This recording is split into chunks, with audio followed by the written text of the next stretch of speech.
안녕하세요. 건축하는 토끼입니다. 안녕하세요. 은자입니다. 이자입니다. 덕구입니다. 전편에 일본 건축가에 대해서 얘기를 하다가 여기까지 지금 흘러 들어오고 있는 것 같은데 이번엔 또 그 메이저와 계보를 중시 여기는 자코님의 네, 족보주의자의 드라마를 봐도 족보 따지고 영화를 봐도 족보 따지고 메탈 음악 들어도 족보 따져야 되는 제가 그 일본 건축의 족보라고 그래야 되나? 그런 걸 다 하기엔 제가 뭐 따로 시간을 내서 일본 건축 공부를 한 적은 없어요. 그럴 환경도 없었고 굳이 뭐 내가 일본으로 건축을 공부하러 가거나 이런 건 아니니까 그 전에 사실 뭐 한국에서 건축 공부하거나 미국에서는 사실은 건축 뭐 사조를 따지고 이런 공부를 하지는 않았어요. 그런 쪽을 그렇게 중시하는 성향도 아니고 미국 애들은 또 역사 이런 거 지네가 좀 비껴나 있으니까 실용적으로 접근하는 면도 또 좀 있고 근데 이제 어쩌다 보니 뭐 선배 뭐 아니면 선생님 이런 분들 일본에 관련된 분들이 있으니까 이렇게 주워 듣고 그리고 여행을 가거나 이제 건축 보러 가자라고 하면은 한국에서 사실 제일 가기 쉬운 데가 일본이다 보니까 일본을 좀 몇 번 자주 갔었고 그런 유명한 건물들도 많이 보고 일본 전통 건축도 좀 자주 보고 그래서 그렇게 주워 들은 것들은 주로 이제 정사가 아니고 야사잖아요. 뭐 누가 누구를 팼네 뭐 누가 누구를 왕따 시켰네 뭐 이런 내용을 중심으로 가보도록 하겠습니다. 사실 이론적인 기초가 되는 책은 관심이 많으신 분들은 저희가 자주 언급하는 램쿠라스라는 아저씨가 쓴 책이에요. 프로젝트 재팬이라고. 그러니까 이건 쓴 것도 아니야. 그러니까 한스 율리히 오브리스트라는 사람하고 램쿠라스하고 대담을 엮은 책인데 대담을 엮은 책이 한 700페이지 되는 것 같은데 그러니까 이게 수다 떠는 사람들이 모여가지고 막 떠든 다음에 던지면 이제 그 밑에 이제 OMA라는 램쿠라스의 사무실이 그 건축은 OMA라는 사무실이 하고 이런 이론이나 뭐 디자인 티오리나 아니면은 전략 뭐 프라다의 이번 뭐 런웨이는 이런 컨셉으로 해야 된다 이런 컨셉 잡아주는 역할을 하는 거는 AMO라는 사무실이 해요. 거기에는 주로 그래픽 디자이너라든지 히스토리 하는 사람이라든지 이런 사람들이 모여가지고 그런 거 하는데 거기에서 이제 만들었어요. 그리고 이 책들의 이제 내용을 검수라고 해야 되는 거는 일본 건축가인 도요 이토라는 분이 자기네 족보니까 책임지고 이따 도요 이토라는 분에 대해서 잠깐 말씀드릴 텐데 그 한 책이 있어요. 이 책을 제가 보고라고 했어요. 읽고라고는 안 했어요. 700페이지가 넘는데 이 책을 서점에서 보시거나 하시면은 맨 마지막 장에 보면은 그게 있어요. 시간대의 그 그래프가 있어요. 아, 그렇게 그래가지고 만들었구나. 1940년대에 일본에서 건축이 어떤 게 지어졌고 어떤 건축가가 뭘 했고 그 시간대의 컬처에는 뭐 예를 들어서 우주소년 아톰이 몇 년대에 나왔고 뭐 카세트 테이프가 몇 년대에 등장했고 이게 쭉 이렇게 1940년서부터 80 몇 년도까지 85년도까지 이렇게 쭉 정리를 해놨어요. 요 부분만 봐도 사실은 그 일본의 건축 지형이 싹 입력이 돼요. 왜냐면 뭐 저희가 자주 그렇게 얘기를 하지만 건축이라는 게 디자인이라는 게 디자이너의 혼자 아이디어를 가지고 만들어지는 게 아니라 경제 상황이라든지 특히 경제 상황의 영향을 정말 많이 받죠. 그렇죠. 그리고 그때 만들어졌던 어떤 상황들 뭐 전쟁 아니면 뭐 경제 공황 이런 것들이 영향을 많이 받기 때문에 이런 것들을 같이 읽어내면 되게 좋을 것 같다는 생각이 들어요. 그리고 우리가 자주 언급하는데 프리츠커상을 일본에서 몇 명이나 받았는지 카운트도 잘 8명. 8명. 그러니까 사나가 아니고 아까부터 발음이 자꾸 이상해. 아줌마 막 이러고.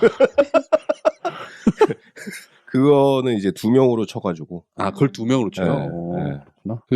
약간, 왜 중국도 아니고, 인구로 치면 사실 뭐 중국이 그쵸. 훨씬 많죠? 근데 인구로 치면은, 그럼 중국이 축구 제일 잘해야 돼.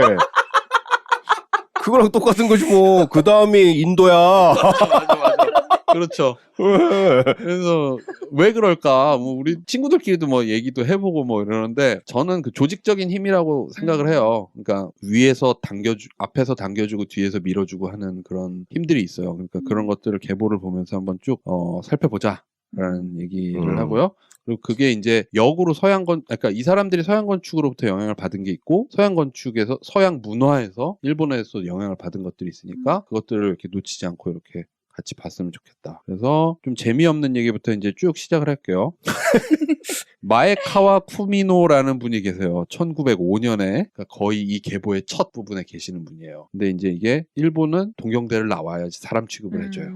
그래서 동경대 출신의 이분은 르꼬르비제 사무실에서 일을 했습니다. 근데 이분의 작품은 정말 일본 전통 건축 같은 거 있잖아요. 왜 초가집이 아니라 그 무슨 나무로 된 이런 거밖에 없어요. 사실은. 그러니까 정말 그 전후 일본의 아무것도 이제 모르는 상황이죠. 우리나라도 사실 전후에 6.25 전쟁 이후에 없었어요. 그 제대로 된 건축가가. 그래서 몇 명이 거의 우리나라 건축의 조상님이라고 불리우거든요.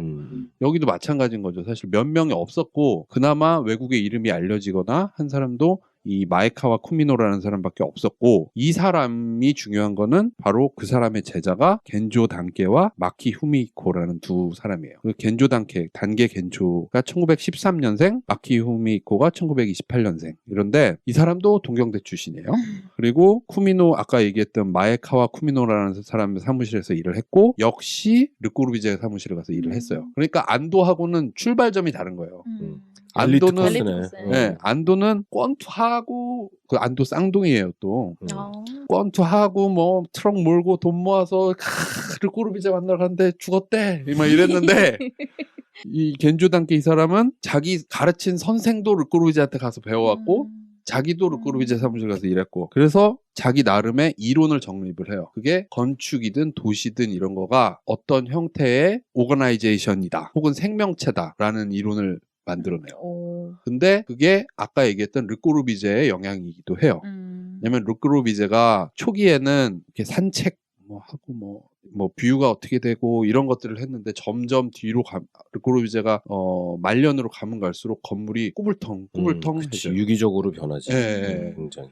그래서 그러니까 난 르꼬르비제를 좋아해라고 하는 거는 되게 단편적인 거예요. 그러니까 왜냐하면 이 사람은 이런 형태의 건축과 저런 형태의 끝을 왔다 갔다를 다 했기 때문에 그래서 되게 위대한 사람이기도 하고. 근데 그 후반기에 그러니까 이 사람들이 이제 이 일본 건축가들이 르꼬르비제 밑에 가서 일할 때는 이미 르꼬르비제 상당한 후반기의 작품들을 접했을 거라고 생각이 들어요. 그래서 그 르꼬르비제의 그림 같은 것들을 보면은 사람의 몸을 이렇게 해놓고 건물처럼 이렇게 그린 그림도 있고 뭐 그래요. 그러니까 건물이 유기적으로 모든 파트가 연결이 되어야 하고 도시도 이런 식으로 되어야 한다라는 이론을 겐조라고 옛날에 향수 유명했는데 겐조 아저씨가 이제 설파를 하십니다. 그리고 이분이 이미 겐조 단케 이분이 1987년에 프리츠커상을 이미 받아요. 왜냐면 그 메타볼리즘이라는 이 이론을 효시가 되는 분이었어요. 그랬고 이런 분들이 그런 힘을 펼칠 수 있었던 배경이 뭐냐면 이분들이 한참 활동하던 시절이 우리나라가 그러니까 일본은 전후에 패망을 했고 박박 기고 있었지. 일본 애들이 그 풀 뜯어먹고 뭐 막 이러다가 일본이 일어나게 된 계기가 있죠. 우리나라 6.25가 터졌을 때 우리나라 전쟁에서 일본이 특수를 누려서 그때 돈이 엄청나게 들어가게 돼요. 일본에. 그래서 일본이 그럼 돈이 많이 들어오면 일본이 뭘 하겠어요. 전쟁터로 다 무너졌는데 집을 지어야 될 거 아니에요. 빨리 지어야지. 빨리 지어야 되고. 그러니까 도시가 막 확장되어 가기 시작하는 시점이었던 거예요. 그러니까 그럼 이 도시를 확장시킬 때 일본 형들도 모여가지고 이제 우리 로마처럼 해야 되니 뭐 이렇게 딱 펼쳐 런던처럼 우리 해야 되니 이렇게 고민을 하고 있을 때 하기가 애매한 거야. 사실은 도쿄는 도쿄만이라고 해갖고 바다가 이렇게 한가운데 이렇게 있어요.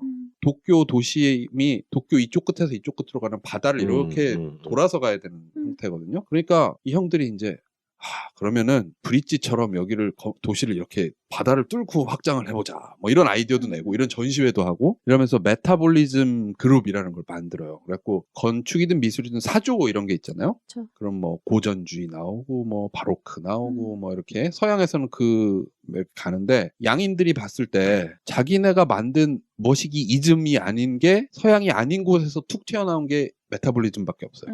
그렇네요, 진짜. 그러니까 한국에서도 무슨 이즘이란 게 따로 나온 건 없잖아요. 한국에선 K가 나왔죠. K 문화는 있지만, 네. K이즘이 나왔지. 그거하고 레이니즘하고 정도 나왔죠. 우리나라는. 레이니즘. 근데 무슨 이즘이라고 나온 거란 미술사조에서 뭐 이즘이 나온 거는 뭐 유일해요. 네, 그런 거 다 서양에서 네. 양인들이 만든 건데. 그러니까 양인들이 봤을 때는 이거 좀 뭐 있는 것 같고. 그리고 뭔가 이게 또 그냥 난데없이 나왔다기보다는 또 이게 르꼬르비지에 또 연결선이 또 있고 하니까 야 얘네는 약간 우리의 어떤 먼 친척 같기도 하고 이러니까 겐조 단계가 프리츠커를 87년에 받고 마키 후미코가 93년에 프리츠커를 받습니다. 마키 후미코는 사실은 동경대 출신이고 그랬는데 미국에서 주로 활동을 했어요. 그래서 미국에서 공부를 하고 그래서 말년에는 일본에 돌아가서도 건물을 짓긴 했는데 이 사람은 어떻게 보면은 약간은 일본 건축하고 결이 달라요. 그래고 이 사람 건물을 가보면 미국 사람이 한 것 같은 느낌이 있어요. 이 사람은 미국에 있을 때 SOM에서 일하고 MIT 건물 짓고 뭐 약간 이런 쪽이어서 가보면 약간 사실은 뭐 일본의 뭐 느낌 이런 거 별로 없어요. 어쨌건 이 둘이 그랬고 그 다음에 진짜 중요한 사람이 나오는데 이소자키 아라타 이소자키라는 분이 1931년생이고 동경대 출신이고 이 사람은 겐조 사무실에서 일을 배웠습니다. 처음에. 일본은 이 계보가 되게 중요해요. 누가 누구한테 배우고 제자 네 스승이 누구시더냐 이랬고 겐조 사무실에서 일했고 이 사람이 메타볼리즘을 정말 이제 이론적으로 정립을 하기 시작하는 거예요. 그리고 공구리를 쓰잖아요. 근데 안도는 그 노출 콘크리트로 아주 정갈하고 양인들이 봤을 때는 이게 약간 어떤 안도의 콘크리트는 미니멀하고 그러니까 얘네가 젠 이러면서 집에다가 붙여 머리 어디서 하나 갖다 놓고 향 피워놓고 뭐 말도 안 되는 이렇게 뭐 명상하고 이런 느낌의 그거라면은 그 당시에 이제 콘크리트에 대한 수요가 있었고 이걸 어떻게 사용해야 되는 수요가 있었으니까 이거를 연구하면서 이제 뉴 브루털리즘이라는 거를 또 이제 이름을 갖다 붙여요. 그래서 서양의 이제 브루털리즘이 건축 쪽에 있으니까 그러니까 콘크리트로 이렇게 팍팍 하는 거 있거든요. 그게 그런 것도 이소자키가 이제 만들고 이분이 프리츠커상을 2019년에 받아요. 되게 늦게 받으셨어. 되게 늦게 받았죠. 되게 늦게 네. 받으셨어. 그 부분에 대해서도 이제 나중에 잠깐 얘기를 하고 그리고 그때 구로카와 기쇼 이분은 동경대를 안 나왔어요. 교토대 나왔는데 대학원을 이제 굳이 동경대로 가가지고 겐조단케 아까 그 겐조단케 밑에서 해서 이 사람도 메타볼리즘에 심취가 돼서 나가긴 캡슐 타워라는 거를 이분이 하게 됩니다. 그래서 일본 하면은 많은 분들이 그 일본의 현대 건축에서 건축을 굳이 몰라도 그거 근데 해체한다고 그러는데 해체했나 안 했나 안 한 걸로 알고 있는데. 아직 안 했다. 결국은 왜냐면 이게 이렇게 일본 건축의 그 족보에서 되게 중심에 중요한 있는 거기 건데 때문에 그거 하면 안 되지. 그 어떻게 생긴 거냐면 메타볼리즘이라고 했잖아요 아까. 그래서 생명체와 같이 중심이 되는 무언가가 있고 그것에 의해서 사람을 보면 심장이 있고 여기 스파인이 있고 피가 돌고 뭐 팔다리가 움직이고 이렇게 본, 말 이런 게 있고 어떻게 그런 식으로 구성이 되어야 된다 건축도 이런 이론인데 나가긴 캡슐 타워가 어떻게 생겼냐면 호텔인데 가운데 코어가 이렇게 있어요 나무처럼 거기 엘리베이터 타고 올라가죠 그리고 객실로 가면 객실들은 꼭 나무에 달린 열매처럼 이렇게 뿅뿅뿅뿅 달려 있어요 그래서 그 객실 하나하나는 이렇게 프리팹으로 만들어졌다고 그러죠 그러니까 이렇게 네모 박스 큐브 박스에 동그란 창 하나가 뚫려 있고 이렇게 그것들을 이렇게 띡띡 이어 붙인 듯한 그럼 그게 공중에 떠 있어요? 그런 느낌. 이렇게 가지가 있고 네. 거기서 이제 그러니까 기둥이 트렁크가 있고 거기서 이렇게 가지가 뻗쳐나가는 것처럼 그렇게. 그러니까 되게 좋게 설명해서 메타볼리즘 이거 잘 보면 개미집 모양 아니에요? 그쵸. 개미집도 사실 되게 메타볼리즘적인 거죠. 밑으로 들어가면 개미집인 거죠. 이게 메타볼리즘이 이 비슷한 시기에 그 영국에도 그런 비슷한 사조가 있었어요. 그러니까는 이게 극과 극을 가면서 이렇게 맞닿는 점이 있다 보니까는 이게 더 서양에서 인식하게 되는 그 이즘이 된 것 같아요. 아키그램이라는 그룹이 있었는데 그 형들도 이제 좀 약간 비슷한 생각을 갖고 있는 거죠. 근데 그 출발점은 슬쩍 뺏긴 것도 같고 서로 좀 그런 거 같기도 해. 건축가들 이렇게 해서 그러니까 베끼고 약간 그런 당연히 그런 거 하지. 겐조 단계겐조 이 양반이 일본 전통 건축을 해석하는 방법이 그런 부분이 좀 약간 일본스럽다라고 느끼는 부분인데 이 양반은 단계겐조 이 양반은 자기가 사는 집을 자기가 직접 설계를 해가지고 나중에 뭐 후대 뭐 몇 세대가 지나가지고 그걸 뭐 1:1 모형으로도 만들 정도로 일본에서는 굉장히 심볼 아이코닉한 건축 중에 하나거든요. 겐조 이 양반이 설계한 자택이. 근데 그게 이제 일본 전통 건축과 굉장히 많이 닮아 있어요. 근데 그거를 그 히로시마 원자폭탄 떨어진 데 있잖아요. 그 평화공원 하면서 정말로 똑같은 랭귀지로 그 건물을 디자인을 해가지고 당선이 돼가지고 지금 지어져 있거든요. 그 히로시마 평화공원이 그 평화공원 안에 있는 메모리얼이죠. 거기 전시회 하는데 그러니까 그런 이 양반은 그런 자기의 건축이 일본 건축의 전통을 차용을 해서 그 랭귀지를 그대로 현대적으로 해석한 것이다라는 주장을 한 것이었고 그러니까 메타볼리즘도 사실은 그거랑 이론상에서 이제 같은 선상에 있는 거죠. 메타볼리즘이 신진대사를 하는 생명체인 거잖아.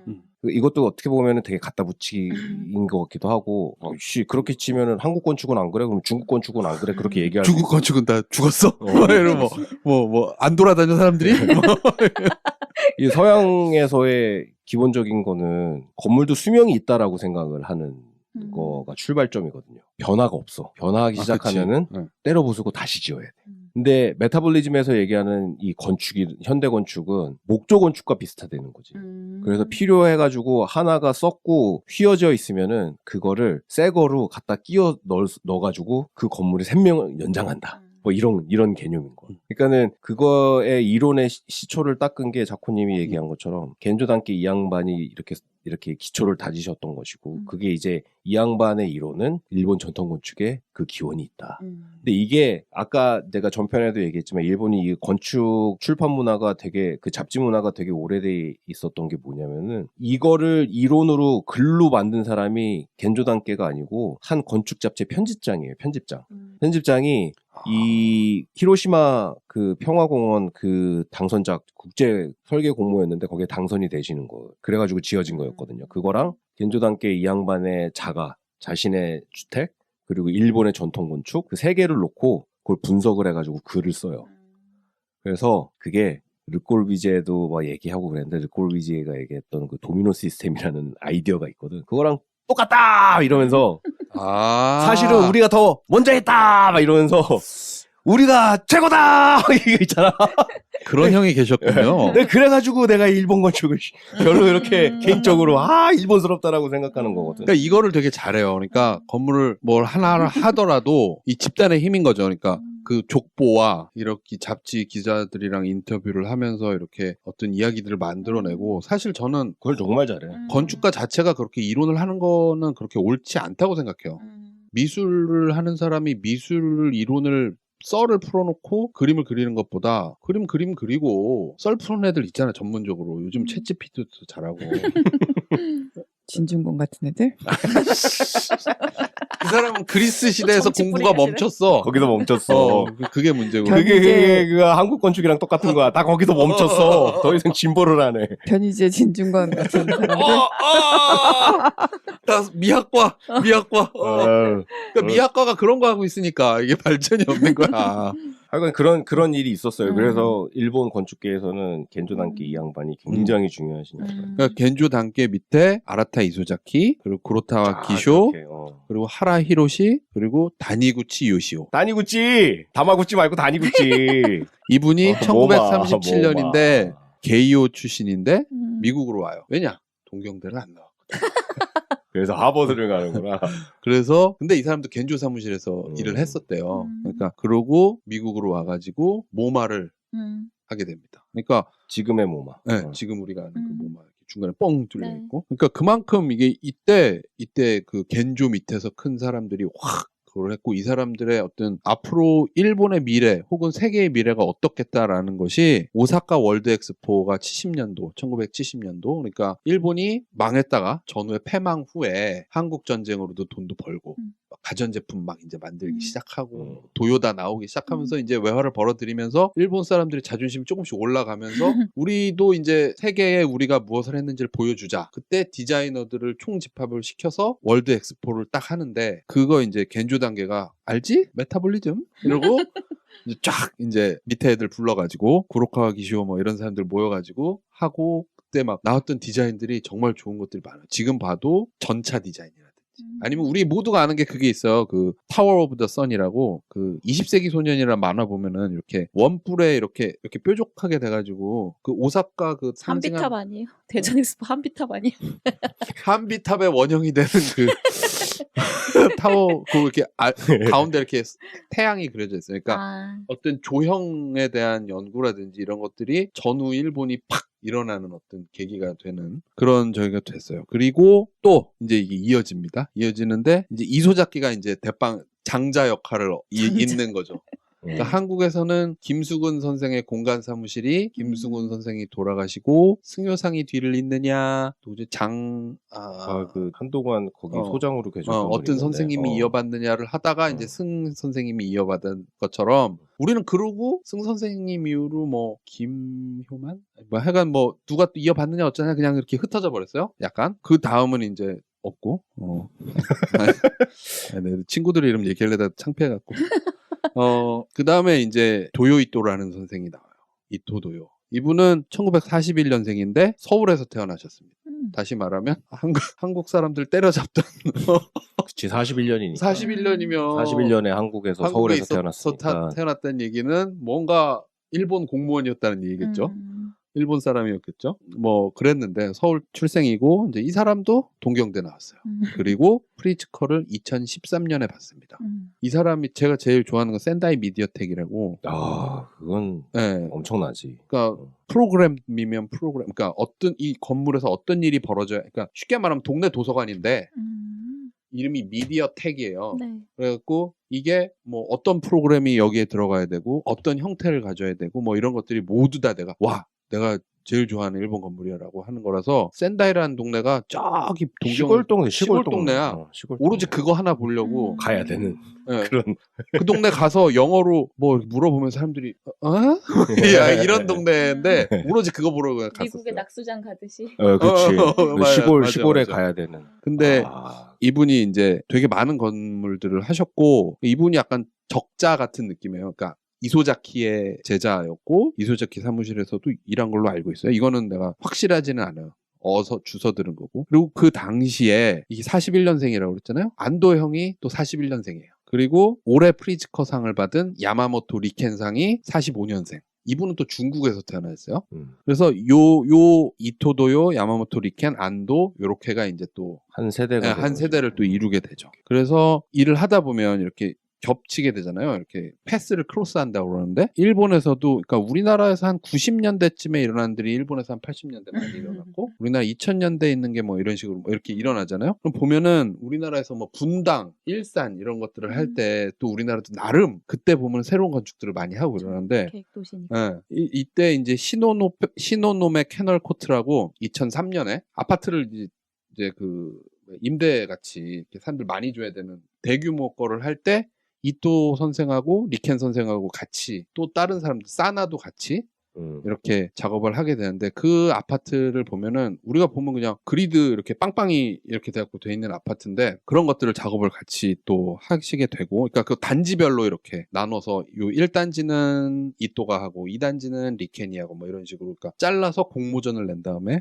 하는 방식으로 그렇게 되죠. 그래서 그런 것도 있었고 사실은 그 시간이 조금 거꾸로 가야 되는데 죄송합니다. 2000년보다 91년도에 넥서스 월드라는 그 일본의 버블 경제가 한참 잘 나갈 때 버블 경제의 제일 반가운 손님은 부동산이잖아. 부동산이 잘 나갈 때가 잘 나가다 보면은 뉴욕에서 일어나는 일처럼 이름이 잘 나가는 건축가를 데려다가 하고 싶어요. 왜냐? 그래야지 프리미엄이 돼서 잘 팔리니까. 그래서 넥서스 월드라는 대규모 단지를 만드는데 이 클라이언트가 누구였는지 모르겠지만 아까 그 아라타 이소자키를 마스터 플랜을 하는 사람으로 모시고 그 밑에 스티븐 홀, 오스카 터스케, 마크 맥, 크리스티앙 뽀잠박, 다 양인들을 이시야마 오사무, 램크라스까지 데려와가지고 왜냐면 그때 램크라스가 그렇게 유명한 사람이 아니었어요. 이론적으로만 저겠지 이렇게 똑바로 뭐 이렇게 크게 유명하게 지은 게 많이 없었을 때였고요. 데려와서 그 이소자키가 가지고 있던 생각을 마스터 플랜을 하면서 그 밑으로 양인들이 오니까 양인들을 데려다 놓고 나의 메타볼리즘이란 이러면서 그러면은 이제 마스터 플랜이 컨셉을 그렇게 잡으면 밑에 들어온 사람들은 야 마스터 플랜은 이렇게 해놨댄다 이런 걸 이거 좀 반영 좀 해줘 이러면서 사실은 리액션을 하게 돼요. 또 안 그러면 또 이제 심의 때 뭐라 그러거든. 그러니까 스티븐 홀 같은 사람은 스티븐 홀이 그때 한참 밀던 게 가변형 공간 뭐 이런 거였어요. 가변형 공간이요? 쉽게 말하면 벽이 이렇게 당기면 이렇게 방 이렇게 열리고 우리 저기 큰 횟집 가면 이렇게 단체 오면 연회성 만들고 이런 거 이거를 주택에다 구현하셨어요. 이제 스티븐 홀 같은 사람 양반이. 뭐 하여간 그런 일들이 크게 있었고 그 2003년에 시노노메 캐널 코트 같은 것들을 이제 대형 주거 같은 것들을 그렇게 같이 하게 돼요. 그리고 그 이후로는 뭐 켄고 쿠마 뭐 이 사람도 54년생 그러니까 40년대생들의 밑에인데 이 사람은 동경대 나왔는데 안에서 잘 안 됐어. 밖으로 나돌다가 콜롬비아 갔다가 외국에서 더 잘 나가게 돼요. 그리고 이 사람도 역시 코코마 요즘 잘 나가죠. 네, 그래서 유럽에서 오히려 잘 나가고. 근데 아까 얘기했던 이토 도요하고 야마모토 리켄이 그 세대에서 선두 주자였는데 이건 또 이제 제가 들은 그 일본 선생님한테 얘기 들은 거로는 이토는 적자 판명이 났어. 그냥 동경대 출신이거든. 리켄은 동경대를 안 나왔어. 근데 대학원만 동경대를 나왔어. 그러니까 거기서 이렇게 좀 밀리는 거야. 이렇게. 그게 밀리니까 리켄은 이토에 대해서 항상 약간의 그 경쟁자, 그 살리에르 같은 그런 거? 그래서 리켄 선생은 그런 게 있었다라고 하더라고요. 그래서 그 이후로 이토의 제자이자 이토의 제자라기보단 이토 사무실 출신인 가지요 세지마 가지요? 가지요 세지마 56년생 언니하고 그리고 류에 니시자와라고 66년생 이 남자애하고 둘이 사나라는 사무실을 SANAA 싸납게 차렸어? 싸납게. 근데 이 사람들은 되게 신기한 게 둘이 같이 사무실을 하는데도 안 싸워? 아니 사이가 그렇게 안 좋은지 꼭 싸납네. 이름을 따로 하고 활동도 뭐 하면 뭐 이렇게 거의 따로 하더라고요. 네, 그쵸. 근데 뭐 10년 차이나 나는데. 아 그런가? 네. 누님도 한참 누님이잖아 또. 누님이 싸납네. 누님이 좀 싸납게 생겼어. 네, 가지오 세지마 하니까 생각나네. 그 가지오 세지마하고 옛날에 대학원 다닐 때 이 할머니는 지금 할머니신가? 할머니 56년생이니까 뭐 할머니는 아니구나. 아줌마. 아줌마시구나. 중년 여성이실 때 한번 뵌 적 있어요. 대학원 다닐 때 영어를 진짜 못하시거든. 영어를 진짜 거의 못하시고 그러니까 대부분의 일본 건축가들이 미국에서 공부를 하거나 미국에서 활동하지 않는 일본 토종 건축가들은 정말 영어를 못해요. 정말 영어를 못하는데 나는 그것도 참 마음에 안 들어. 한국 사람이 한국에서 계속 공부를 하고 실무를 했으면 영어 못하는 건 당연하잖아요. 네. 일본 사람들이 그러는 것처럼. 근데 그거를 쪽팔려 해야 된다고 그러나? 아니면은 안 되는 영어를 차라리 하지 말고 통역을 쓰든지 그러면 굳이 막 영어를 하려고 하는 막 그런 고집 같은 게 있어. 근데 일본 사람들은 약간 뻔뻔해서 그런지 모르겠는데 그냥 밀어붙이는 좀 그런 게 있는 것 같아요. 근데 이 양반이 대학원에 그때 1년에 한 번씩 하는 그런 게 있어요. 그 프로그램 리뷰하고 뭐 그러는 커미디가 있는데 거기 멤버셨거든. 그러면 보통 유명한 대학들은 유명한 건축가들을 모셔다 놓고 이것이 우리가 미래의 건축을 준비하는 방법이다. 그러려면은 건축 교육을 잘해야 된다. 그러면 이제 유명한 학교에서는 그런 유명한 건축가들을 초빙을 해가지고 우리는 이런 걸 하는데 어떻게 생각하느냐. 그리고 학생들이 이 커리큘럼에서 이런 걸 좀 더 집중을 해서 해줬으면 좋겠다. 뭐 이런 걸 1년에 한 번씩 하거든요. 근데 그때 가지오 세지마가 오셔가지고 그 패널 중에 한 분이셨는데 영어가 잘 안 되잖아. 그러니까 패널에 앉아는 있지만은 말이 거의 없으시지. 그래도 브레이크이 되면은 나가서 이제 담배 한 대 피우시는 게 유일한 낙이신 거야. 딱 나갔더니 혼자 이렇게 담배를 태우시려고 그러고 계시더라고. 근데 일본에서 왔을 거 아니에요. 불 붙여주셨어요? 라이터가 없는 거야. 진짜로? 농담을 하는데. 그래서 이렇게 막 쭈뼛쭈뼛 하길래 불 라이터? 필요하세요? 그래가지고 라이터? 이제 딱 해가지고 불 한번 붙여드렸던 그런 기억이 있네요. 그러다 머리카락 이게 뱅 이렇게 있으시잖아. 그러니까 그때 확 태워가지고 내가 인상을 강하게 팍 이렇게 줬었어야 되는데 그걸 못했네. 그리고 이제 도요이토하고 가지오 세지마 저는 개인적으로 뭐 안도 건축 아까 이 멋부림의 끝이어서 좋다고 그러잖아요. 근데 나는 이 그냥 건축가로서의 가장 좋아하는 사람이 그리고 가장 좋아하는 작품이 어떤 사람의 것이냐고 물어보면 저는 토요이토의 작품이라고 그러거든요. 저도 이제 미디어텍은 정말 그 어떤 이 사람의 정점을 찍었던 프로젝트였었고 그거의 연장선상에 가지오 세지마도 굉장히 언어가 비슷해요. 사실은 둘의 건축 언어가 거기서 같이 일했던 것 같아요. 네, 보니까. 같이 일을 했었으니까. 근데 내가 왜 토요이토라는 사람의 건축을 되게 높이 사느냐면은 토요일이라서요? 아니야. 일요일이야. 이또. 나는 이토일이어가지고 토요일 이토일이어가지고. 근데 나도 최근에 알았어요. 이 양반이 서울 출생이었다는 게. 그래가지고 내가 궁금했지. 41년에 서울 출생이면은, 그러니까는 우리나라 사람 족치던 일본 공무원이거나 뭐 그랬을 거 아니야. 근데 미화를 한 건지 모르겠는데 아버지가 조선 미술 수집해가지고 팔아넘기는 그런 아트 딜러였고. 더 나쁜 놈인데 우리나라 미술품 빼돌린 거 아니야? 조선 백자하고 오. 그런 거 있잖아요. 아니 이런. 그런 아트 딜러 같은, 그러니까 아트 딜러 1세대인 거죠, 동양에서의. 그런 도적놈이네. 도둑놈 1세대네. 토굴범. 그래가지고 그래서 한국에 있다가 음. 이 양반이 한국에서 그렇게 태어나셨던 것이고, 그리고 되게 어릴 때 다시 일본으로 돌아가가지고 글쎄 한국말은 못하지 않을까 싶어요. 한국어랑은 뭐 별로. 근데 내가 이 사람의 뭐 그런 연이 있어서 높이 사는 건 절대 아닌 거고, 한국에서 태어났다는 이유로 뭐 그런 건 아닌 거고, 제가 유일하게 일본 건축에 대해서 되게 심각하게 너네도 고민을 해봐야 된다라고 이런 얘기를 해줬던 선생이 이제 3학년 때 담당 교수였었어요. 근데 그 양반은 실무를 굉장히 오래 하고 이름 되면 알만한 사무실의 디자인 실장이었고, 지금은 이제 교수님 티칭하고 계시는데, 이분이 하시는 얘기가 이제 이 양반은 건축사와 미술사를 이렇게 약간 서부 활극처럼 이렇게 쫙 되게 재밌게 얘기를 해주시는 이 스토리텔러예요. 타고난 스토리텔러야. 뉴욕시를 모셔야겠다. 네. 근데 지금 한국은 연로하셔가지고. 근데 그런 얘기를 쫙 하다가 이제 이 서양 미술사와 건축사가 맞물려 있잖아요.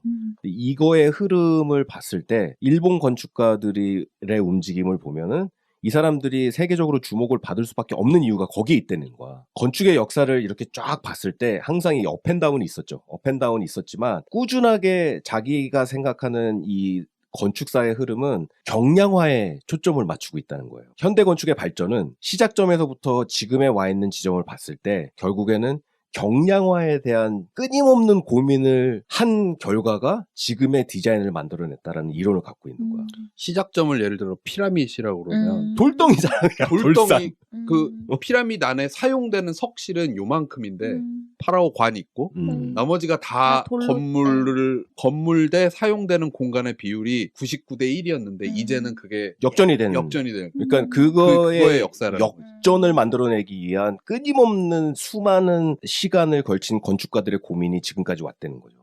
그 선상에서 놓고 봤을 때 도요이토라는 건축가의 작품을 너네들이 그냥 신기해서 좋아하는 게 아니고 그 선상에 놓고 그 사람의 건축을 들여다보기 시작하면 이 사람이 얼마나 대단한 건축가인지 너네가 아는 시기가 분명히 올 것이다. 딱 그런 얘기를 해주는 거예요. 그러니까 도요이토의 초창기부터 계속해서 하는 결국에 프리츠커상 받은 거는 전혀 다른 프로젝트 때문에 상을 받은 거긴 하지만, 그런 이유에 이제 그런 이유 때문에 나는 그 미디어테크가 진짜 정점을 찍었던 프로젝트라고 생각하거든. 처음에 바람의 탑 이런 것도 있었고, 그리고 신주쿠에 가면은 터드 신발 있잖아요. 그 샵을 이 양반이 디자인을 했어요. 뒷면에 이렇게 나무 모양으로 돼 있는 거. 그리고 그 똑같은 패턴을 이제 파빌리언 서벤타인 파빌리언 그것도 런던에 있는 그 1년마다 이렇게 항상 이렇게 초빙 건축가를 바꿔가지고 그 건물을 계속 디자인을 바꾸는 그 템포러리 전시를 하는 그런 파빌리언 같은 게 있거든요. 네. 근데 그런 거를 만들어내는 이 구조 방법이 굉장히 라이트니스를 추구하는 디자인을 계속해서 하고 있는 거야. 그래서 이제 미디어테크 같은 경우에는 기둥이 없는 건물이에요. 쉽게 말하면. 그래서 거기에 이렇게 막 튜브들이 가운데 막 이렇게 트위스트된 꽈배기들이 있는데, 그 꽈배기가 전기, 플러밍 그런 것도 하지만 구조의 역할도 하기 때문에 그거를 빼고 나면은 판때기와 껍질만 있는 건물이야. 거기까지 이뤄낸 거야. 그러니까 그 선상에서 보면은 대단한 업적을 이룩한 건축가라는 거지. 한 획을 되게 큰 건축가. 근데 거기에 이제 카지오 세지마라는 건축가도 그거와 비슷한 선상에서 놓고 보면 그 사람의 건축이 왜 그런 형태를 하려고 하는지 이해가 가는 거야. 그레이스밤 가봤잖아요. 네. 칼람이 그냥 멀리서 보면 잘 안 보이잖아. 네. 바늘 같은 게. 그러니까 결국 그것도 그렇고 최근에 오픈한 그 롤렉스 러닝 센터인가? 스위스. 그 그레이스밤 2개를 이렇게 겹쳐놔가지고 샌드위치를 만든 다음에 그걸 이렇게 이렇게 땅에다가 탁 던져놓은 그런 건물이 있어요. 그러니까 그런 공간에 그런 건물을 만들기 위한 위에서는 그렇게 경량화를 추구하는 끊임없는 고민을 통해서 그런 솔루션을 만들어내고 그런 디테일을 만들어내서 거기까지 갔다는 거죠. 그래서 개인적으로는 내가 그냥 첨언을 하자면 그냥 도요이토라는 건축가를 제일 높이 사는 건축가 중에 한 명이에요. 그래서 이토하고 사나가 그 아까 말씀하신 센다이 미디어텍의 공사 과정이 담긴 책을 그때 샀었는데, 그러니까 막 주민들하고 회의하고 막 이러거든요. 거기 보면은 세지마가 이렇게 중간에 이렇게 나와요. 이렇게 뭐 막 하고 있어 막. 근데 그 공통적인 목표가 이 시점부터 일본 건축의 대세는 건축이 사라지는 거예요. 맞아. 사라지는 그래갖고 것까지 그냥 생각을 하는 거지. 뭐 뚜껑을 씌우면 뚜껑이 얇아야 되고 가벼워 실제로 가벼운지는 알 수 없으나 가벼워 보여야 하고 눈앞에 아무것도 없이 싹 다 없어져야 돼. 그리고 그 안에 사람만 있어야 된다. 그게 제일 어떤 키가 돼요. 그래서 이 이후로 이제 켄고쿠마, 사나, 뭐 준아오키, 뭐 이누이 쿠미코, 이시가미 주냐, 후시모토 소 얘네들이 다 뭐 이토 사무실에서 일을 했거나 사나 사무실에서 일을 했거나 다 이러면서 나오는데, 나중에 그 밑에 이제 그 제너레이션까지 가면 전시를 하는데 이쪽부터 이쪽까지 한 30m 되는 테이블을 만들어요. 테이블을 전시를 해요. 근데 맨 끝에 기둥이 딱 있어. 밑에 기둥이 아무것도 없어. 근데 그걸 그렇게 하는 게 목표야. 그냥 나는 다 관심 없고 어떤 목표를 가진 공간을 만들거나 사용을 하기 위한 가구가 되든 이 목표를 만족시킬 수만 있으면 그거를 위한 재료는 사라져버려야 한다라는 거를 목표로 그 전시를 하는데, 어떻게 하냐면 그 철판을 아주 얇은 곡률로 볼록하게 만든 다음에 그 위에 꽃병 올려놓고 뭐 이런 장식품 올려놔서 그걸 평형을 맞춘 다음에 그걸 전시를 하는 뭐, 그러고 또 이시가미 주냐 뭐 이런 사람들은 때 금박으로 된 풍선 같은 거 이런 거 이렇게 또 전시하고 뭐, 그러니까 약간 그런 방향으로 이렇게 가게 돼요. 그래서 그런 게 요즘은 어떤지 잘 모르겠어요. 최근까지 내가 봐왔던 일본의 그런 형태였고, 그걸 저는 보면서 또 이렇게까지 가볍고 풍선 같은 걸 하는 게 버블이 터지라고 그런가? 버블 경제에 너무 오래돼갖고 애들이 다 버블이 됐나? 뭐 이런 느낌도 있었고요. 그래서 돌아와서 그 족보들을 이렇게 쭉 보시고, 그러면 이 와중에 안도는 한 번도 등장 안 해요. 혼자 가서 그룹 이제 보러 갔다 못 만나고 혼자 공부하고 혼자 드립다 파갖고, 그것도 동경대도 아니고 동경도 아니고 오사카에서, 이 사람의 본류는 또 오사카니까 이렇게 완전히 따로 이제 그 메인스트림하고 따로 놀고, 동경에 있는 이 일파들은 서로 자기네들끼리 이제 가르치고 배우고 하면서 하는 와중에 리켄 야마모토라는 선생이 이또 거 보고 뺏기는 건지 이 사람 비슷해요 조금. 뭐 아이디어가 비슷하겠죠. 근데 이분은 45년생, 4살 어려요. 이또 선생보다. 그리고 45년생인데 중국에서 태어났어요.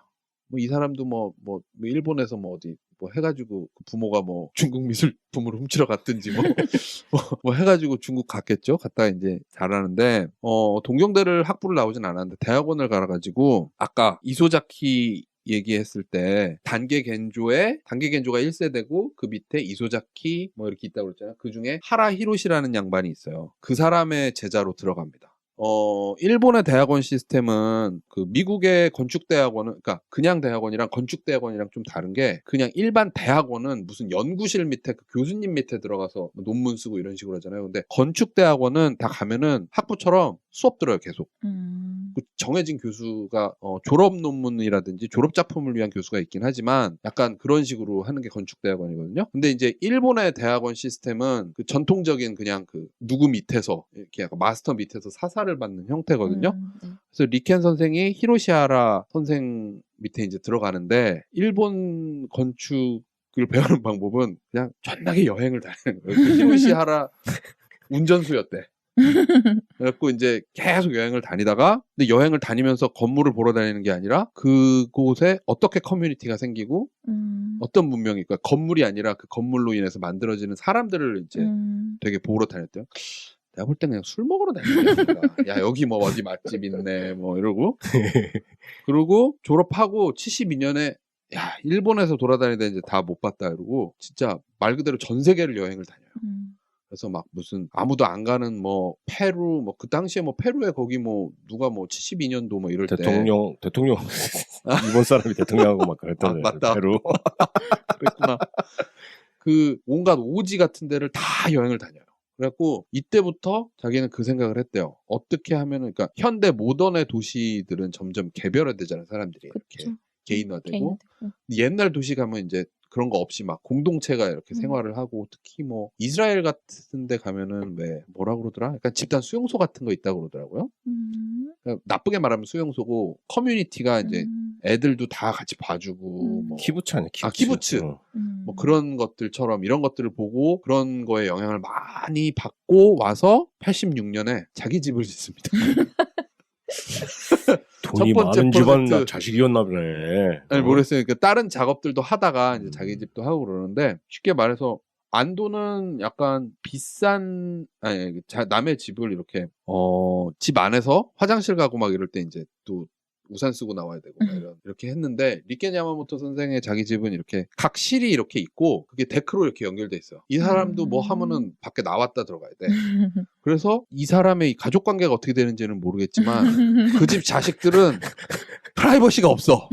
아빠가 이렇게 밖에 이렇게 마당에 나오면 자식들이 뭐 하는지 다 보여. 약간 이런 자기 집을 이제 처음에 이제 하게 되고요. 그리고 구마모토 공동주택, 뭐 이렇게 공동주택들을 많이 이제 작업을 하게 되는데 그것도 개인 프라이버시 공간이라 해야 되는데 그 테라스 부분 이렇게 반 프라이버시 반 퍼블릭 공간 되는 부분을 되게 뻥뻥 보이게 막 이렇게 만들어요. 웬만한 강심장을 갖지 않은 사람들은 살기가 힘든. 근데 여기에서 약간 일본 사람들만의 일본 사람만 거기 살 수 있는 것 같아. 그런 게 있어요. 그러니까 아까 그 도요이토하고 같이 한 아파트 단지를 한 게 있다고 했잖아요. 신호노메. 사실은 그거 한국 설계 사무실들도 아파트 많이 하는 데들은 거기 꼭 견학 한 번씩 가요. 근데 거기를 들어가 보면 아파트 복도가 있고 보통은 우리가 아파트 설계를 할 때 프라이빗 아파트는 사실 그렇게 생각합니다. 어떤 주택 설계를 하든지 이거의 기본이 되는 게 뭐냐면 제일 퍼블릭한 거를 동선에 제일 첫 번째에 놓죠. 쉽게 말하면은 거실 손님들이 막 와도 되고 그리고 안으로 들어가서 마스터 베드룸이 그 선상에서 가장 마지막에 있잖아요. 근데 이분은 어떻게 했냐면은 그때 신호노메 이런 거를 할 때 문을 다 유리문으로 만드는 거예요. 그리고 앞에가 다 보여. 그리고 욕실 이런 보통 그 아파트를 하면은 제일 뷰가 좋은 창가 이쪽에 안방을 이렇게 하고 이러잖아요. 거기다 욕실을 놔. 왜냐? 거기가 환기가 잘 돼야지 그 곰팡이 안 생긴다. 그리고 그 유리로 이렇게 해놓고 거기가 다 뚫리게 이렇게 해놓으니까 한 1년쯤 지나니까 또 일본 사람들은 남한테 보이는 거 되게 중요하잖아요. 그러니까 거기를 막 꽃 달고 매일매일 이렇게 거기를 정리를 하고 꾸미더라 이거야. 그러면서 자연스럽게 그 살벌하던 복도가 되게 좋아지더라. 이게 이 사람의 믿음이에요. 그래갖고 그 다음에 이제 도요이토하고 같은 비슷한 방향을 걸어요. 그래갖고 이분이 사이타마 현립대라고 대학교를 설계를 하는데 이것도 비슷한 아이디어인데 이따만 떡판으로 대학을 만들어요. 그래갖고 건물이 부지가 그 건물이고 그리고 그 가운데를 뽕뽕 파가지고 지하로 모든 게 들어가게. 지하는 아닌데 지하가 돼버리는 상황인 거죠. 그렇지, 그렇게 되죠. 네, 그래서 프라이빗한 수업들은 밑에 가서 하고 공공생활 공간은 다 위에서 쓴다. 이 아이디어로 계속 가는 거예요. 그리고 소방서를 하나 하는데 소방서는 어떤 그 공공공간? 퍼블릭하게 쓰여야 되는 거니까 공유 공간? 공공재. 그러니까 공공재, 인프라스트럭처.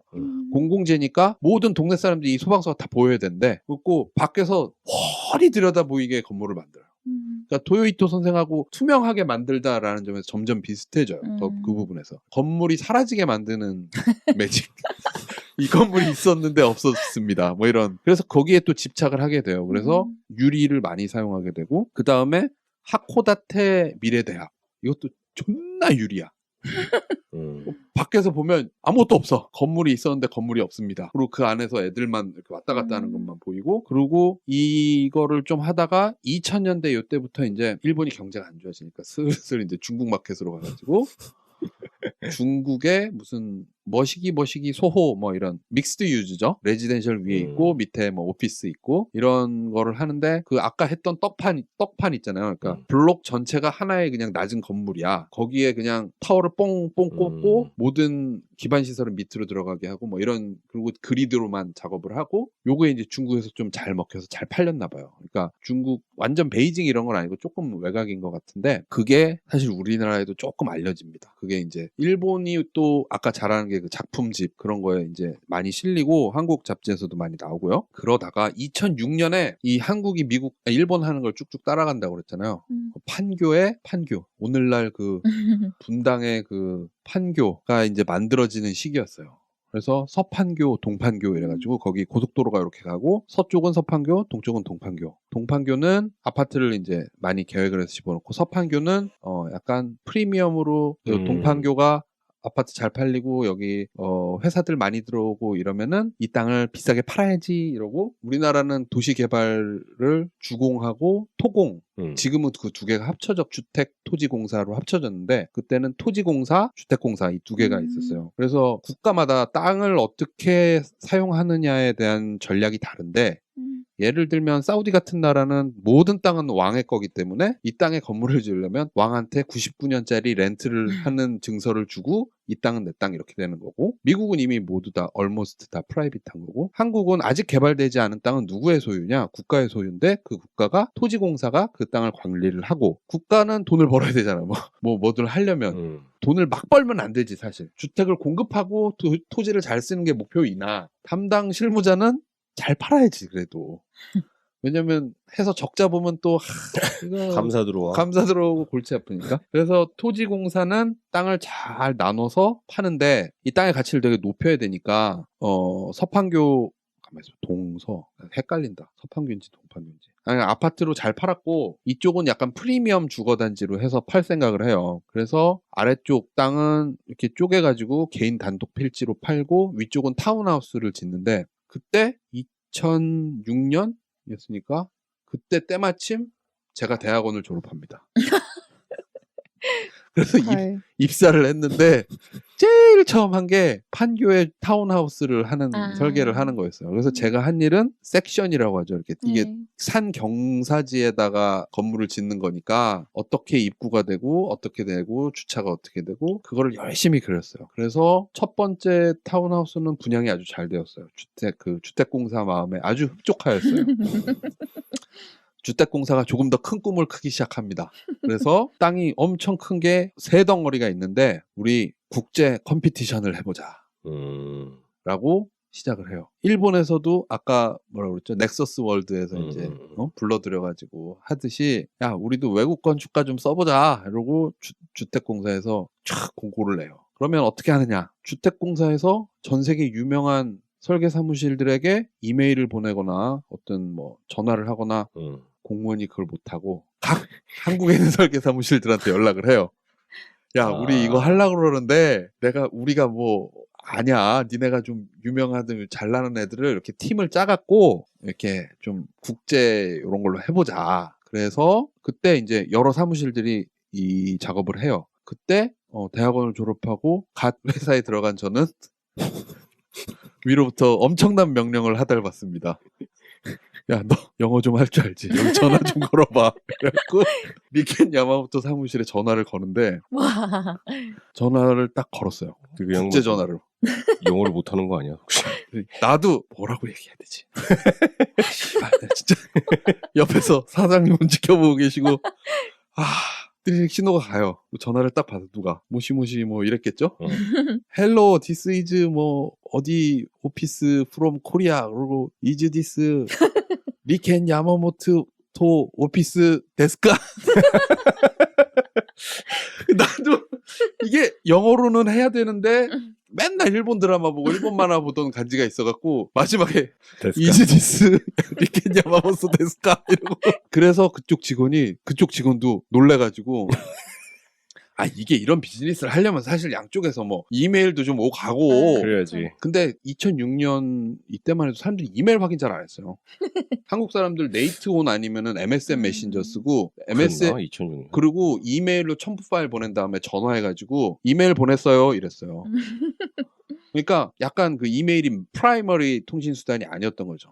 그러니까 만약에 그 이메일을 보내려면 뭐 다른 뭐 전화나 메신저로 먼저 얘기를 해야 되니까. 그래서 리켄 야마모토 사무실하고 같이 그 판교에 있는 그 타운하우스 그러니까 테라스 하우스 같은 거예요. 언덕에 돼 있었거든요. 같이 현상 설계를 하게 되는데 저는 리켄 야마모토 선생 데스까 이것만 하고 조금 빠졌어요.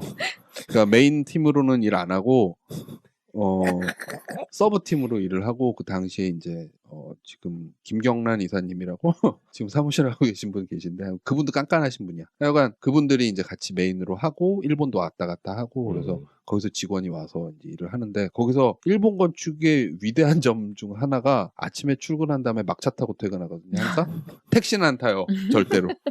근데 진짜 웃긴 게 여자 직원이 한 명이 왔어요. 파견을 왔어요. 그래갖고 이쪽에서 설계도 진행하고 그러면 이제 코디네이션을 하는 거죠. 리켄 선생이 이제 이렇게 해라. 그러면 이제 그걸 전달해주고 그분은 영어가 조금 됐던 것 같아. 그분은 동경대였던 것 같아. 근데 아침에 진짜 옷을 우리 설계 사무실 보통 후줄근하게 하고 다니잖아요. 근데 우리가 숙소를 잡아준다고 우리 쪽에서 좀 좋은 호텔이나 이런 데를 이렇게 얘기를 했는데 무조건 가까운 데를 해야 된대요. 사무실에서 제일 가까운 데는 그 러브호텔 같은 거밖에 없었거든요. 그 역삼동이었어요 사무실이. 보통 그 역삼동 뒷골목이 막 그렇잖아요. 무슨 뭐 템프로 술집 뭐 막 이런 것만 있고 러브호텔 같은 거 무슨 모텔 이런 것만 있고 자기 상관없다고 거기 가서 숙소를 잡아요. 아침에 문 열고 나오면. 그래갖고 한국 애들은 다 밤에 늦게까지 하고 하니까 뭐 한 10시 11시 돼서 이렇게 나와가지고 이제 막 계단실 나가서 담배 피면서 헛소리하고 이러는데 아침 9시에 출근해가지고 아무도 안 보잖아. 리켄 야마모토 선생 일본에 있잖아. 아침에 딱 와가지고 정자세로 일할 준비를 하고 있고 밤에 막차 타고 집에 가는 거 아니잖아. 11시까지 있다가 가요. 집이 그 바로 앞에 모텔. 한국까지 왔으면 보통은 그치 6시까지 하고 여기 애들이랑 좀 어울리고 야 어디 뭐 좀 홍대도 한번 가보고 이래야 되잖아. 일만 하다가 야 진짜 아침 9시에 출근해갖고 11시에 그러다 갔어요. 그러니까 일만 하다 갔네. 응. 그것도 이쁘니까 그것도 설계사분 남자들 또 어떻게 일본 아유, 여자 말도 한번 걸어보려고 막 다들 막 이러고 막 이랬는데 다 안 되고 철벽 치시고 뭔 얘기다. 하여간 그 리켄 야마모토랑 그 작업을 했었는데 그분이 이제 지금은 그때는 이제 주택공사 토지공사에서 내놓은 뭐 판교 하우징 뭐 이런 식이었는데 지금은 월든 힐스? 라는 이름의 그걸로 팔리게 됐어요. 그래서 저 한국에서 공무원이 하는 일이 그렇잖아요. 땅이 이렇게 커. 그다음에 이거를 1, 2, 3등을 뽑았어. 그다음에 원래는 이거 다 한 팀에 주는 거였거든요. 우리는 못 정하겠어. 그래서 땅을 3개로 잘라가지고 3팀한테 나눠줬어요. 그래갖고 네덜란드의 MVRDV 그리고 뭐 저는 처음 들어봤는데 페카헬린이라는 뭐 핀란드인가? 어디 건축가요? 그러니까 뭐 노키아, 핀란드 국회의사당 이런 걸 설계하신 분이래요. 그래갖고 거기가 했고 저희가 이제 또 한 땅을 하게 됐어요. 근데 지금 그게 벌써 한 20년이 다 된 얘기잖아요. 지금 완성된 걸로 보면은 리켄 선생 거밖에 제대로 된 게 없어요. 그래갖고 그 양인들이 한 것들은 MVRDV가 한 거는 지어졌는지도 모르겠어요. 자료가 없어. 페카헬린인가 이 사람이 한 거는 정말 그 사람이 자기 컨셉 디자인만 해놓고 여기 국내 사무실에 던져놓고 그 다음에 이제 신경을 안 쓴 거예요. 자기 설계비만 받고. 그랬더니 뭐 사실 그게 주공이나 이쪽 업체에서 해외 사무실이 계속 인보를 해라라고 해야지 하는 거지. 돈 안 주는데 어떻게 해. 그러니까 양인들 머리에는 에휴 저놈들 이러고 그냥 빠졌어요. 그러고 나니까 거기는 지어놓은 거 보면은 우리 흔히 그 경기도 일대 나가면은 무슨 주택이라고 그러지? 전원주택. 그 뭐 마당이 있는 집 10월호에 나올 법한 전원주택 같은 류로 그냥 끝났어요. 여러 개가 있는. 근데 이 가운데 있는 리켄 야마모토 선생이라고 우리가 한 데는 끝까지 잘 됐거든요. 그게 주공에서 설계 바꾸려고 막 여러 번 시도를 했어요. 이거 분양 안 된다고 이렇게 하면. 왜냐하면 주택공사 입장에서는 분양이 빨리 돼야 되는 거 아니에요. 분양 안 된다고 담당자가 우리 사무실 근데 동기애가 하나 있었는데 걔는 진짜 입사하고 1년 만에 머리가 이렇게 벗겨지더라고요. 걔 붙잡고 이거 설계 바꿔야 된다고 그러면 바꾼다고 얘가 그쪽에 리켄 야마모토 선생한테 연락하면 리켄 야마모토 선생이 이거 바꾸면 내가 발 뺀다? 그 주택공사 상대로 고소한다 그러고 이렇게 할 거면 내 이름 빼라 그러고 막 이래갖고 거의 지켜서 갔어요. 그래갖고 이분이 아까 얘기하셨던 그 어렸을 때부터 봐왔던 이상적인 커뮤니티라는 게 퍼블릭과 프라이빗이 공존을 하려면 퍼블릭이 어느 정도의 프라이빗을 내어놔야 거기에서 서로 다른 프라이빗들이 만날 수 있고 그래야지 공동체가 형성이 된다는 거거든요. 그러니까 건축의 형태가 중요한 게 아니라 건축은 사라지고 그래야지 사람이 만난다. 그 아이디어까지는 좋은데 그래서 각 건물의 1층 로비가 유리로 되어 있습니다. 집이 훤히 다 보여. 음. 그래서 그 마을 사람들은 자기 집 1층이 다 보이는 거예요. 내 집, 저 집이랑, 우리 집이랑 옆집, 저기 찬웅 씨네 집이랑, 꼭 집들이 꼭 어떤 느낌이냐면, 이렇게 치마를 입고 있는데 치마를 다 들고 이러고 빤스 보이는 채로 있는 느낌이랄까? 그게 목표였어요. 그래서 그거를 하고, 그러면 그 유리로 다 보이는 공간에서 남들이 볼 수 있는 걸 해야 되잖아. 사람들이. 그쵸. 그러니까 처음에는 커튼 같은 거 치고 이랬어요. 근데 그것도 하루 이틀이지. 그러니까 예를 들어서 내가 집에서 나 취미로 요즘 스피커 좀 모았어. 그걸 어디다 놓겠어요? 남들 보이는 데다 보이는 놓자. 공간에. 예. 그리고 내가 요즘 뭘 좀 해. 거기다 갖다 놓는 거야. 그리고 그러다 보니까 되게 프리미엄한 커뮤니티가 생기기 시작했다는 거예요.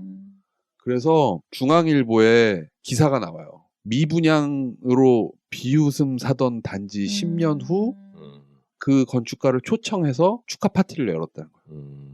그러니까 그 10년 전에 미분양 이 사람들이 그걸 알고 샀겠어? 무슨 프라이버시 이런 거 그게 아니라 미분양이 싸다 이러고 들어가셨던 분들이 10년 뒤에 다른 집들하고 비교해 보니까 다른 집은 저거 어디 경기도 어디 전원주택 같은 애들이고 야 우리 집은 그래도 좀 이게 만듦새도 좋고 사람들이 그 집에서 잘 못 떠나요. 왜냐 아무도 와서 설명하지 않으니까 안 팔려. 안 팔려. 다시 안 팔려. 그래서 커뮤니티가 되게 잘 됐어요. 그래갖고 그 사람들끼리 이렇게 뭘 또 해가지고 옛날에 이 건축가가 그렇게 했대더라 이러면서 초청해가지고 다시 그 사인회 이런 것처럼 그게 그 중앙일보 기사에 미분양 굴욕 10년 후 주민들은 1 건축가에 감사 편지 보냈다 이런 이게 나왔어요. 그래서 이 철학을 가지고 끊임없이 했었고 우리나라에 그 다음에 또 2014년에 세곡동에도 하나 하려다가 엎어졌고. 근데 이분이 프리츠커 상을 탄 것은 이토성과 마찬가지로 여태까지 건축으로 탄 건 아니고 도요이토하고 아까 얘기했던 사나의 카즈요 세이지마가 홈 포 올 일본어로 하면 아마 민나노 하우스 이런 게 아닐까 싶은데 몰라 나 일본말을 몰라서. 그 민나노 골프라고 게임이 있어요. 모두의 골프거든요. 우리말로 하면. 그러니까 홈 포 올 그러니까 일본에서 지진 나면 필요하고 쉘터 필요하잖아요. 이런 거를 건축가들이 빨리 나서서 해줘야 한다고 협회 같은 걸 만든 거예요. 그때 이토하고 카즈요 세이지마가 나서서 했고 사실은 시게루반이라는 형이 있어요. 시게루반이라는 형이 그분은 이 일본의 그 메이저가 아니라 바깥으로 나돌면서 미국에서 활동했지. 전 세계 쉘터란 쉘터를 이 사람이 다 지어요. 그래갖고 종이 튜브 가지고 쉘터 짓는 거 맨날 무슨 유튜브에서 이런 거 신기하지 이러고 삐로롱 나오면서 일본의 건축가 누구는 종이 튜브로 이거를 했다 이것만 나오는데 근데 이 사람은 사실 또 종이에 집착을 해가지고 종이 튜브로 쉘터 만들고 이런 거를 지진만 났다 하면 이 사람은 가. 그때 올림픽 때 골프한지 침대 만든 분은 아니죠? 그 사람일 수도 있어. 종이에 집착한다 하시니까.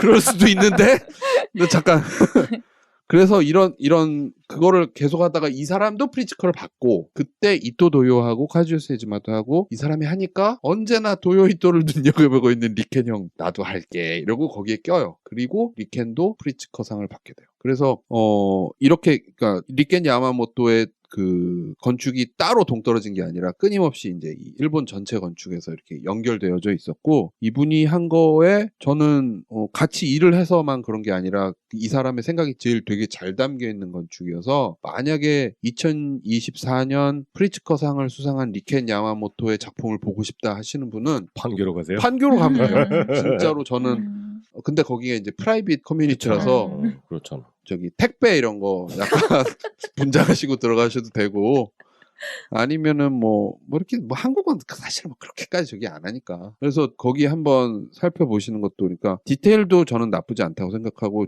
주공에서 진행했음에도 불구하고 엄청 고집을 부리셔가지고 하셔서 프리츠커 상을 받았을 때 이제 그 상 주는 데서 이제 평가 이런 거 하잖아. 왜 이 사람이 이렇게 했냐 이런 거에 보면은 사람들이 같이 모이고 인터랙트하는 기회를 만드는 것이 건축이라고 생각하는 사람이기 때문에 그래서 퍼블릭과 프라이빗의 경계를 무너뜨리는 거를 아주 절묘하게 이렇게 하시는 분이다. 이래서 줬다고 해요. 그리고 그 철학을 끊임없이 했었고 그 당시에 저희 사장님도 같은 아이디어가 있었어요. 프라이빗이라는 걸 되게 별로 좋아하지 않았어요. 그래서 퍼블릭과 프라이빗을 경계를 좀 무너뜨려야 되고 개인주의 이런 거 싫어하고 그래서 술을 꼭 마셔야 되고 개인을 없애고 야 술을 왜 마시냐? 전두엽을 비활성화시켜서 개인의 프라이버시라는 것을 지우고 공동체로서 하기 위해서 술을 마시는 거야. 막 이러면서 술 마실 때나 세상 어려운 얘기만 하면서 술을 드시는 분인데 하여간 그분이랑 같이 판교에 있는 월든 힐스라는 작품을 했고 마지막으로 이분이 이렇게 자기의 건축에 대해서 그리고 프리츠커상 받은 거는 고베 대지진 피해자들한테 이렇게 딱 줬대요. 그러니까 그 고베 대지진을 계기로 그 홈포올이라는 게 만들어졌고 그걸 통해서 이또 세지마 이렇게 다 상 받았잖아요. 그리고 마지막으로 이제 이 사람도 받았는데 웃긴 게 이또 받고 세지마 받고 그 다음에 이소자키가 받았어요.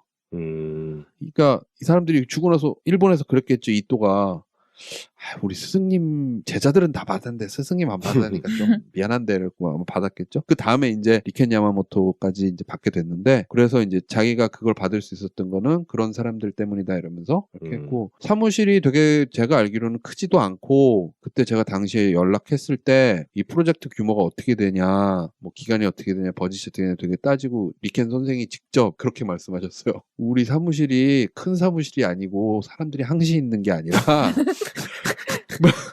프로젝트가 되면 그때 사람 한 명 부르고 컴퓨터 한 대 산다. 그러니까 이 규모를 정확하게 그거를 해야 된다. 뭐 이랬을 정도였어요. 정말. 그러니까 아주 좋은 작품을 하시지만 그렇다고 코퍼레이션처럼 이렇게 사람을 상시 막 100명, 200명 굴리는 사무실은 아니거든요. 그리고 일본 사무실들은 대부분 또 소규모로 아틀리에로 운영을 하기도 하고 이분의 사무실 이름도 리켄 야마모토 앤드 필드 워크숍인가 그래요. 이 자기의 그 모토도 나는 I'm not very good at design 딱 돼요. 나는 무슨 뭐 이쁘게 만들고 이런 사람이 아니라 자기가 디자인 잘 못한다는 거 나도 알고 그렇지만 나는 주변에 뭐가 있는지 꼼꼼히 살피고 계속 관찰한다라고 말을 하거든요. 어떻게 보면 디자이너들한테 제일 중요한 덕목인 것 같아요. 그래서 자기가 관찰했던 것들을 가지고 그것이 어떻게 실현되도록 끊임없이 일하는 직원들을 잘 뽑아야 된다.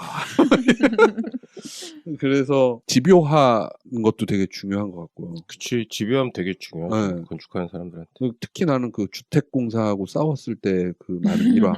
그 사이에서 벗겨져 나간 내 동기의 머리카락.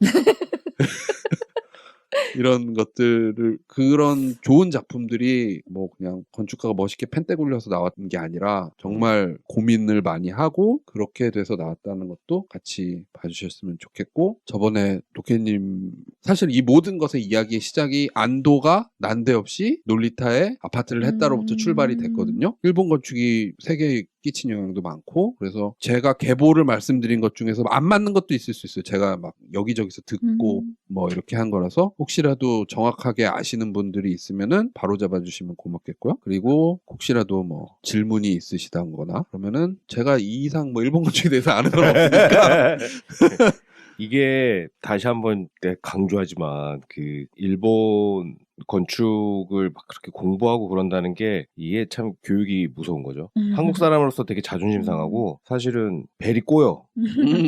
그러는 게 사실이야 사실은. 그게 심정적으로.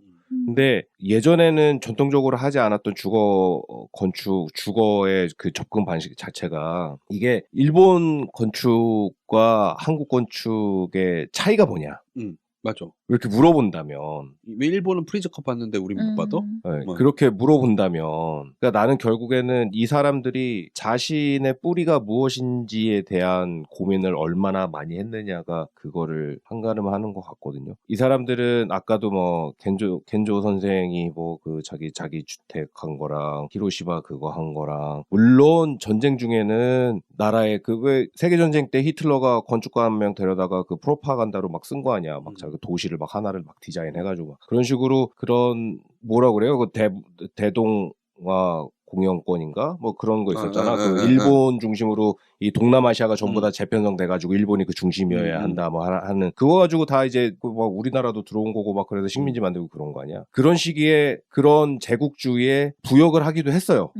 그런 되게 치욕적인 개인사가 있어. 근데 자기는 되게 자랑스럽게 생각할지도 모르지. 근데 그런 여러 가지 뭐 시대상과 뭐 그런 거를 다 관통하는 자신이 시대를 관통하면서 자신이 생각했던 전통에 대한 이해가 다 꾸준하게 계속 이렇게 축적이 됐었다는 거. 그러니까 단순히 그냥 우리나라에서 현대 건축에서 전통을 어떻게 해석해야 되느냐 뭐 그러면은 뭐 뻔하잖아. 뭐 독립기념관.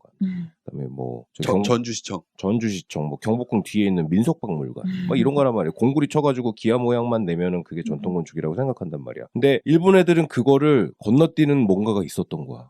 그걸 꾸준하게. 근데 공간을 만들고 전체 마스터 플랜을 짜는 방법도 한국의 전통 궁궐이나 뭐 이렇게 사대부 집안을 보면 이 분명히 좌우대칭의 개념이 확실히 있거든. 우리가 알고 있는 안채가 있고 사랑채가 있고 행랑채가 있고 거기서 어떻게 진입을 해가지고 일로 가는 문은 이렇게 생겼고 절로 가는 문은 저렇게 생겼고 그게 있잖아요. 근데 일본은 기본적으로 건물은 오픈 플랜이에요. 일본의 전통 건축은. 그래서 다다미가 있는 거야. 다다미가 왜 있냐? 다다미가 쉽게 말하면 돗자리 아니에요, 돗자리. 돌돌만 그치. 돗자리란 말이야. 대로 만든 그 지푸라기로 만든 돗자리란 말이야. 얘네가 생각하는 공간이라는 개념은 다다미가 깔리면 거기가 공간이 되는 거예요. 벽이 없어도 돼. 그래서 얘네는 공간보다는 장소라는 개념이 장소라는 개념이 더 강한 거예요. 집은 있고 다다미를 어디다에 까느냐에 따라서 거실에 까는 다다미를 깔면은 그 오픈 플랜 어디가 됐든 거기가 거실이 되는 거고 오늘은 아버지가 저 윗목에서 주무시고 싶다 그러면 안방에다 까는 다다미를 거기다 깔면은 거기가 안방이 되는 거야. 벽은 없잖아요. 동양 건축은. 우리나라도 없고 일본도 없단 말이야. 그냥 창호문이야. 다 들려. 프라이버시가 어딨어. 이거는 아이고, 그냥 상놈들. 암묵적인 그냥 동인 거고 그게 그러니까는 이런 프라이버시에 대한 개념이 다른 거예요. 그러니까 한국은 사랑채가 있고 안채가 있어서 남녀 공간이 구분이 되고 확실히 경계가 있어. 필요할 때는 문을 열어서 통로를 쓰고 뭐 이렇게 해가지고 넘어가고 막 그래서 밤에 사랑도 하고 막 그러는 거지만 일본은 그게 없고 그냥 돗자리 깔면은 거기가 공간이기 때문에 이런 생각조차도 이런 전통 건축에 대한 끊임없는 고민 끝에 현대적으로 해석한 게 이 양반의 주거라고 볼 수도 있는 거죠. 프라이버시? 안 중요해. 왜냐면은 나는 그런 문화에서 자랐고 그런 문화에서 자란 나는 그걸 현대적으로 해석해서 이런 공동주택을 할 수가 있는 거야. 나는 그런 걸 해야겠어. 하고 밀어붙여가지고 한 거잖아요. 그거를 사람들이 습득하고 이해하는데 굉장히 오랜 시간이 걸리기도 하고 심지어 아직까지도 거부감을 갖는 사람이 있을지도 몰라. 왜냐면은 한국 사람이니까. 이건 철저하게 일본적인 개념인 거잖아요. 근데 그 일본적인 개념을 세계적인 개념으로 통용이 될 수 있도록 만든 끊임없는 노력의 결과라는 거지. 그래서 프리츠크상을 받은 애들이 많어. 그게 배가 아파. 왜 한국 사람들은 그걸 못할까? 한국 사람들이 그걸 하려면 한국 전통 건축에 대한 끊임없는 고민을 해야 돼. 무슨 공모전 해가지고 공구리 쳐가지고 기와 얹을 게 아니고. 정말로. 그것도 그렇고 약간 저번에 기생충 받을 때 기생충이 아카데미 받고 이럴 때 보면은 프로모션을 하잖아요. 그래갖고 CJ랑 그 봉준호랑 이쪽 팀이 미국을 투어 다니면서 막 조직적으로 자기네들 프로모션을 하잖아요. 프리즈커 상도 그렇고 아카데미 상도 그렇고 당연하지. 그 노벨상도 그렇고 정말 중요해. 그 어떤 학회가 됐든 어떤 자신들의 시오리를 가지는 사람들이 밀고 그러니까 이게 뭐 나 얘랑 친해 이래서 밀고 당겨주는 게 아니라 같은 생각을 가진 이게 이 시대에 옳은 건축이야라고 비슷한 생각을 가진 사람들끼리 이런 애가 이걸 하고 있어. 이게 이어지어야 되는 거거든요. 이소자키에서 이토, 리켄, 사나 이게 쭉 프리즈커를 받을 수 있는 게 제일 중요한 게 저는 아까 그 잡지에 글을 썼던 비평가 그리고 이런 그 연결이 되는 그래서 이 사람이 이 사람한테 이거 배우고 그렇게 서로 이렇게 계속 같이 하는 그런 것들이 있었기 때문에 계속해서 그런 프리즈커를 일본이 거의 단일 국가가 혼자 많이 받기로 치면 최고 아니에요? 거의 최고일걸요.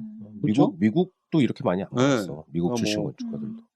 유럽 미국에서 만든 상인 유럽에서 퉁쳐서 유럽이 많이 받지 뭐 사실 뭐 한 나라로 치면은 사실 내가 알기로도 일본이 제일 많이 받았어요.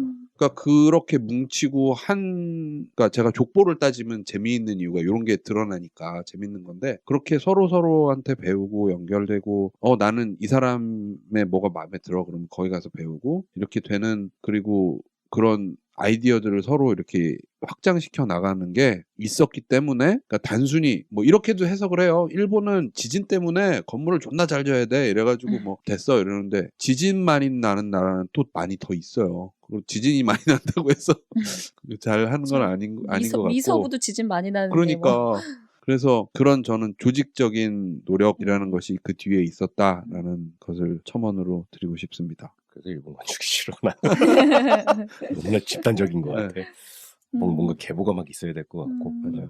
몇 명만 이름이 유명해지고 나머지는 몰라. 그러니까 얼마나 많은 사람들이 건축을 하겠어요, 일본에서도. 근데 이렇게 물론 그런 저변이 있고 문화가 있으니까 이런 거장들이 나오는 거기도 하고 세계적으로 주목을 받는 거긴 하겠지만 우리나라도 그거 못지않게 있거든. 근데 어떤 집단주의로 그렇게 움직이는 것 자체가 너무나 그냥 그런 것 같아서. 한국 건축하는 분들도 저는 개개인들은 와 진짜 잘한다라고 생각을 하거든요. 어떤 그런 조직적인 그게 좀 그치. 힘든 것 같다. 그런 게 좀 그런 좀 차이를 만드는 게 아닐까.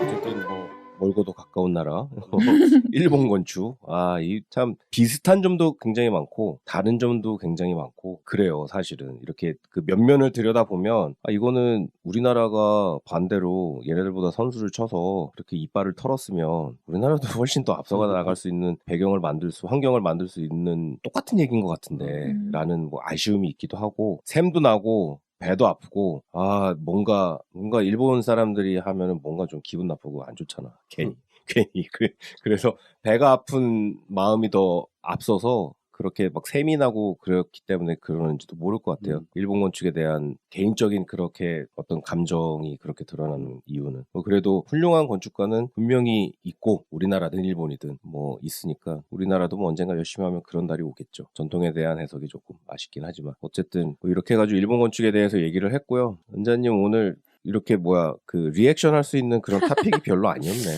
이거 좀 재밌게 해야 되는데 이런 거. 이게 너무 어려운 이름도 많이 나오고. 아까 저 일본 그 건축가들 얘기하는데 왜 무슨 뭐 러시아 문학 이런 거 뭐 까라바조프의 형제들 이런 거 읽다 보면 앞에 등장인물 계속 봐야 되잖아요. 그리고 누가 누구지 이게 정립이 안 돼가지고. 그러니까 또 그런 것도 있잖아요. 그러니까 일본은 이게 계보가 확실히 중요해요. 아직도 그게 있는 것 같아. 아직도 도쿄대 나와야 되고 뭐 우리나라에서 서울대 나와야 되는 것처럼 뭐 한 분야에서 성공하려면 서울대 나와서 법대 나와서 검사 돼서 해야 출세하는 것처럼. 거지. 네. 그래서 그 뭐라고 그러더라? 그런 거를 알아야 되니까 뭐 구약 중에 성경 구약 중에 아브라함이 이삭을 낳고 뭐 이삭을 하고 누구는 누구의 자손이며 하는 막 그런 얘기가 쫙 나오면 그 성경 중에서 제일 재미없는 데가 거기거든. 진짜 읽어도 이해가 안 가는 부분이 그 부분이거든. 그래서 도대체 어떻게 됐다는 건데 막 그러는 얘기가 좀 나오니까. 근데 건축하는 사람들한테는 이 사람 지금 작가님이 얘기한 사람들의 이름이 굉장히 익숙한 이름들이에요. 근데 다만 아쉬운 점은 한국에서 학교 다닐 때 그래서 그 사람이 왜 유명한 건데? 라는 부분에 대한 충분한 설명이 없고 배경이 없고 그냥 일본에 이런 건축가가 있는데 이런 디자인을 한다. 시험 보면은 한다. 이런 그래서 어떻다고 사진 요만하게 나오고 흑백으로 그러니까. 건축가 이름 나오고 뭘로 유명 시험 봐야 돼. 그랬어요. 근데 뭐 지금은 뭐 자료도 많고 막 그러니까는 뭐 거기에 대한 배경 지식을 이해하는 데도 도움이 되지 않을까 싶습니다. 오늘 니자님 굉장히 조용하시네요. 네, 저도 중간에 길을 잃어가지고. 청취자분들도 좀 길을 잃으셨지 않으셨을까 하는 염려가 좀 있기는 한데 그래도 건축 독해 꾸준히 들으셨던 분들 그리고 건축 공부하는 분들한테는 익숙한 이름들이 많이 나와서 한 번쯤은 정리하고 가면은 좋겠다라는 생각이 저도 없지 않아 있었어요. 사실. 들으시는 분들이 이해가 잘 안 가시면 다시 돌려 들으시고요. 유튜브로도 듣고 팟빵으로도 듣고 스포티파이로도 여러 번 들으시면 될 거예요. 예, 감사합니다. 그러면은 이제 다음 주는 원래가 복귀를 하고 우리 엘리의 빈자리를 어떻게 해야 될지 은자님이 계속 와서 반응을 좀 해주셔야 되나 그런 생각이 좀 들기도 하네. 뭔가 항상 비어있다라는 생각이 들거든. 엘리 한 명 없는 게. 어쨌든 그렇습니다. 수고들 하셨고요. 바꿔야 되는 거 아니에요? 은자? 뉴욕은? 그죠. 어감이 입에 붙지가 않아가지고 개명할까봐요. 제가 엘리로. 박엘리. 엘리 파. 그 영어 이름으로 하는 거야? 그럼 되겠다. 약하다. 그러지 말고 그런다고 개명을 해. 어쨌든 수고들 하셨고요. 저는 지금까지 은주였습니다. 되셨습니다. 고맙습니다. 네, 감사합니다. Love.